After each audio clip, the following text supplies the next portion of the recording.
ሰላም ጤና ይስጥልን ውድ የረመጥ ሚዲያ ቤተሰቦች እንደምን አላችሁ? ይህ ረመጥ ሚዲያ ነው። የተለያዩ መረጃዎችን ይዘንላችሁ ቀርበናል። እስከ ዝግጅታችን ፍጻሜ ድረስ ቆይታችሁን ከኛ ጋር እንድታደርጉ በአክብሮት ጋብ ቆይታችሁን ከኛ ጋር ስታደርጉ ለ17 ዓመታት ያለ ትክክለኛ ፈቃድ አውሮፕላን ሲያበር የነበረ ፓይለት በቁጥጥር ስር ዋለ። ድንገት በታጣቂዎች በተከፈተ ተኩስ ከ12 በላይ ሰዎች ተገደሉ። በአሜሪካ እንዳይገባ የተከለከለው የዓለም ዋንጫ ዳኛ የጀግና አቀባበል ተደረገለት። የህወሓትና የዋግ ኽምራ ዞን ታጣቂዎች 2 ወረዳዎችን መቆጣጠራቸው ተነገረም። ጅቦች በሰዎች ላይ ጥቃት እየፈጸሙ ነው ተባለ። ሌሎችንም መረጃዎች ወደ እናንተ እናደርሳለን። እስከ ዝግጅታችን ፍጻሜ ድረስ አብራችሁን ቆዩ። ወደ መረጃው እናልፋለን። ለ17 ዓመታት ያለ ትክክለኛ ፈቃድ አውሮፕላን ሲያበር የነበረ ፓይለት በቁጥጥር ስር ዋለ። የቀድሞው የኤር ካናዳ ፓይለት ትክክለኛ የካፒቴንነት ፈቃድ ሳይኖረው ለ17 ዓመታት ያህል በሺዎች የሚቆጠሩ መንገደኞችን በንግድ በረራዎች ሲያጓጉዝ በመቆየቱ በቁጥጥር ስር መዋሉን የካናዳ ፖሊስ አስታወቀ።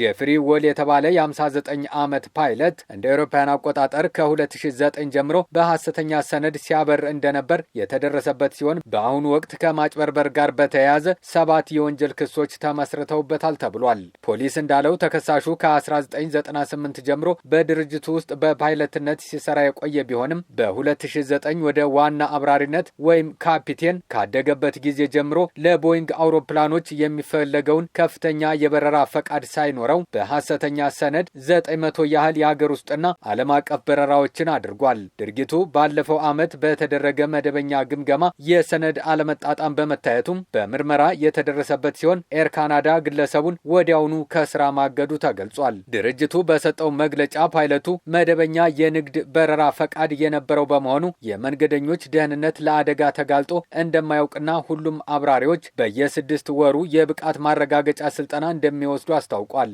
እንዲሁም በሌሎች አብራሪዎች ላይ በተደረገ ድንገተኛ ኦዲት ምንም አይነት ተመሳሳይ ችግር እንዳልተገኘ ድርጅቱ መግለጹ ተዘግቧል። ድንገት በታጣቂዎች በተከፈተ ተኩስ ከ12 በላይ ሰዎች ተገደሉ።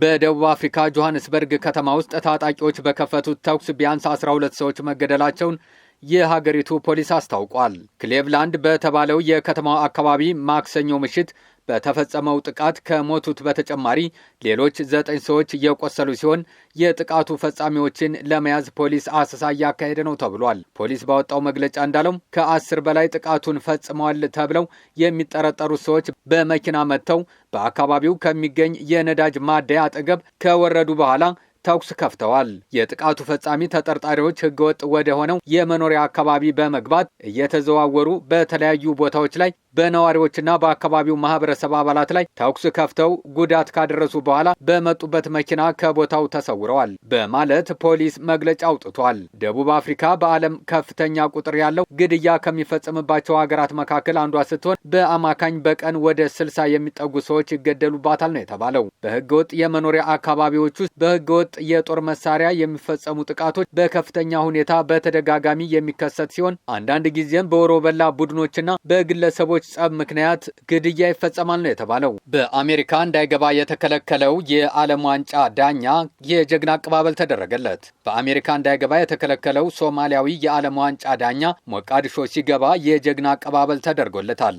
በዓለም ዋንጫ ላይ እንዲገኝ ተመርጦ ወደ አሜሪካ እንዳይገባ የተከለከለው ሶማሊያዊ እውቁ የኢንተርናሽናል እግር ኳስ ዳኛ ኡመር አርታን ወደ ዋና ከተማዋ ሞቃዲሾ ሲመለስ በከፍተኛ የመንግስት ባለስልጣናትና በብዙ ሺዎች በሚቆጠሩ ደጋፊዎቹ የጀግና አቀባበል ተደርጎለታል። የአፍሪካ ምርጥ ዳኛ ተርታ የሚመደበውና እንደ አውሮፓውያን አቆጣጠር በ2025 የአህጉሪቱ ምርጥ ወንድ ዳኛ ተብሎ የተመረጠው ኡመር አርታን በዘንድሮው የዓለም ዋንጫ ላይ በመዳኘት የመጀመሪያው ሶማሊያዊ በመሆን ታሪክ ለመስራት ተዘጋጅቶ ነበር። ዳኛው ባለፈው ሳምንት በኬንያ ከሚገኘው የአሜሪካ ኤምባሲ ህጋዊ ቪዛ የተሰጠው ቢሆንም ቅዳሜ ዕለት ሚያሚ ዓለም አቀፍ አውሮፕላን ማረፊያ ሲደርስ ግን በአሜሪካ የድንበርና የጉምሩክ ጥበቃ አካል በደህንነት ማጣራት ስጋት ምክንያት መግቢያ ተከልክሏል። አሜሪካ ውሳኔውን ተከትሎ ዝርዝር መረጃ ካለመስጠቷን በላይ የአንደኛዋን አስተናጋጅ ሀገር ክልከላ ተከትሎም ዓለም አቀፉ የእግር ኳስ ማህበር ፊፋ ዳኛውን ከዓለም ዋንጫ የዳኞች ዝርዝር ውስጥ ለመሰረዝ ተገዷል። ዳኛው ለጋዜጠኞች በሰጠው መግለጫ ለተደረገለት ድጋፍ የሶማሊያን መንግስት ህዝብና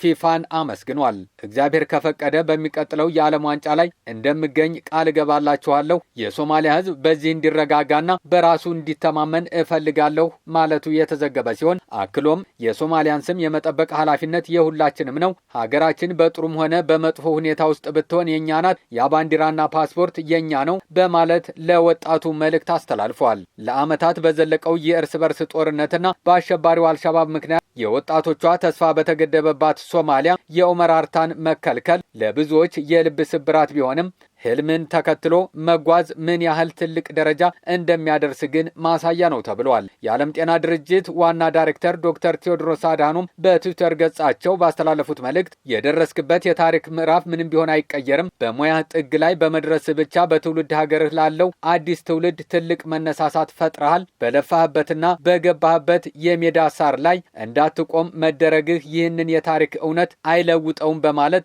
ለዳኛው ያላቸውን አጋርነት መግለጽ ተዘግበዋል። የህወሓትና የዋግ ኽምራ ዞን ታጣቂዎች 2 ወረዳዎችን መቆጣጠራቸው ተነገረም።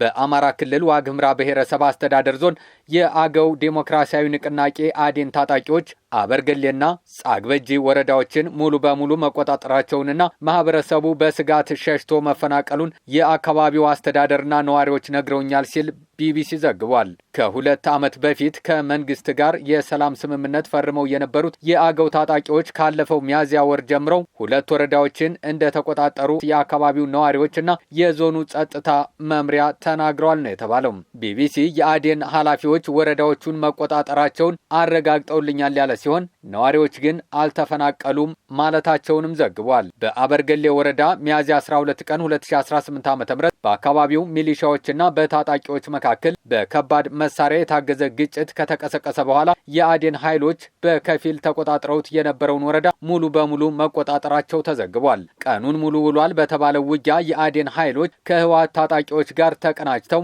እንደተሳተፉ ነዋሪዎችና የዞኑ አስተዳደር ነግረውኛል ሲል ቢቢሲ ዘግቧል። የአዴን ሚዲያና ኮሚኒኬሽን ኃላፊ አቶ ሙሉጌታ ካሴ ከህወሓት ኃይሎች ጋር ተጣምረው መዋጋታቸውን አስተባብለዋል ነው የተባለው። አመራሮቻችንን አፍነው ለመውሰድ ሲሞክሩ ግጭቱ ተቀስቅሷል በማለት ተገፍተን ነው ወደ ግጭት የገባ ነው ማለታቸውም ተዘግቧል። የዋግ ኽምራ ዞን የጸጥታ መምሪያ ኃላፊ 50 አለቃ አዘዘው አዳነም ይህ ከእውነት የራቀ ነው በማለት አስተባብለው የአዴን ታጣቂዎች ቀድመው በመዘጋጀት ጥቃት በመፈጸማቸው ግጭቱ እንደተቀሰቀሰ ተናግረዋል። ጅቦች በሰዎች ላይ ጥቃት እየፈጸሙ ነው ተባለ። በኮምቦልቻ ከተማ አብሻገር ክፍለ ከተማ ልዩ ስሙ ኳስ ሜዳ በተባለ አካባቢ ወይዘሮ መሰረት መብራቴ የተባሉ ግለሰብ ከምሽቱ 5:30 ላይ በጅብ ከባድ ጥቃት እንደደረሰባቸው ፖሊስ ገልጿል። ግለሰቧ ባሰሙት የድረሱልኝ ጩኸት በአቅራቢያው የነበሩ የጸጥታ ኃይሎች ፈጥነው በመድረስ ከሞት የታደጓቸው ሲሆን በአሁኑ ወቅት ሕክምና ላይ እንደሚገኙ የክፍለ ከተማው ፖሊስ አዛዥ ኢንስፔክተር ሁሴን መብራቱ አስታውቀዋል። አደጋውን ተከትሎ ፖሊስ ለህብረተሰቡ የጥንቃቄ መልእክት ያስተላለፈ ሲሆን በተለይም በከተማ ዳር ላይ ባሉ ሰፈሮች ለጥቃት ተጋላጭ የሆኑ ሴቶችና ህጻናት በምሽት ሲንቀሳቀሱ ልዩ ጥንቃቄ እንዲያደርጉም እንዲሁም ህብረተሰቡ በምሽት የውጭ መተላለፊያና የግቢ መብራቶችን በማብራት አካባቢውን ብሩህ በማድረግ ራሱንና ቤተሰቡን ከጅብና መሰል የአውሬ አደጋ እንዲጠብቅ አሳስበዋል። ውድ ቤተሰቦቻችን ሰብስክራይብ እንዲሁም ላይክና ሼር ማድረጋችሁን አትዘንጉ። አብራችሁን ስለቆያችሁ ከልብ እናመሰግናለን። ጤና ይስጥልን።